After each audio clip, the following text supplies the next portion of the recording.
நித்திரையில் காணப்படுகிற காரியங்களை குறித்து உங்களிடத்தில் நான் போதித்து கொண்டு இருக்கிறேன். இதன் மூலமாக பஞ்சம் வருகிறது, இதன் மூலமாக தரித்திரம் வருகிறது, இதன் மூலமாக வறுமை வருகிறது, இதன் மூலமாக அழிவே வருகிறது.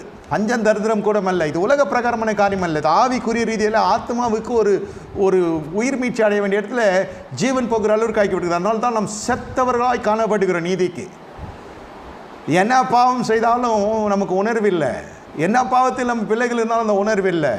என்னோடு திருப்பிக் கொள்ளுங்க. அப்போஸ்தலர் நடபடிகள் 20வது அதிகாரம் 9வது வசனம்.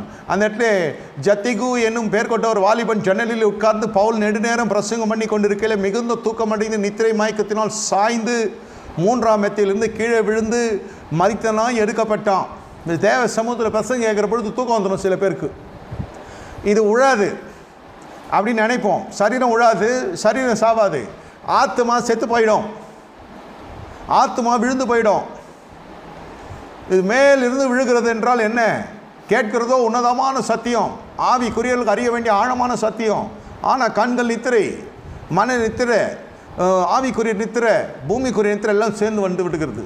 இந்த இடத்துல தாகம் இல்லை, இந்த இடத்துல கவனிப்பு இல்லை, இந்த இடத்துல அங்கிருந்து விழுகிறான். எங்கள் தேவ சமூகத்தில் வந்து விழுகிறானா? அப்போஸ்தலர் நடபடிகளே நடக்கிற காரியங்கள்லாம் பாருங்கள். தேவ சமூகத்தில் வந்து செத்து போகிறாங்க, உண்மை இல்லாதபடியினால தேவ சமூகத்தில் வந்து விழுந்து போகிறாங்க. இது பிரசங்கம் கேட்காம வீட்டில் இருந்தால் கூட இந்த மனுஷன் பழிச்சிருப்பான்னு உலகம் சொல்லும். தேவ நாமத்துக்கு எவ்வளோ தூஷணம் கொண்டு வருகிறாங்க பாருங்கள். உரைக்கப்படுகிற வார்த்தைகள், தீர்க்க தரிசன வார்த்தைகள், உரைக்கப்படுகிற வார்த்தைகள், அக்கினியின் வார்த்தைகள், உரைக்கப்படுகிற வார்த்தைகள், தேவனுடைய மனதிலிருந்து வருகிற வார்த்தைகள், இதை கேட்பதற்கு ஒரு பாக்கியம். எல்லாம் வருகிறதெல்லாம் சரி, ஆனால் நித்திரை இன்னும் 1 மணி நேரம் என்னோடு விழித்திருந்து ஜெபிக்க கூடாதா என்று ஆண்டவர் கேட்கிறார். நித்திரை. அப்படி மட்டும் அந்த நித்திரையில் அந்த பேதுரு கூட இருந்து ஜெபித்திருப்பான் என்றால் அந்த அரண்மனையில் இயேசு மறுதளித்திருக்க மாட்டான். நல்லா புரிந்து கொள்ளுங்க. உங்களை கர்த்தரே சொல்லுகிறார், 1 மணி நேரம் என்னோடு கூட ஜெபிக்க கூடாதா? அப்புறம் இந்த வாலிபனை எழுப்புகிறான், மரித்தவனை எழுப்பி கொடுக்கிறார் ஆண்டவர்.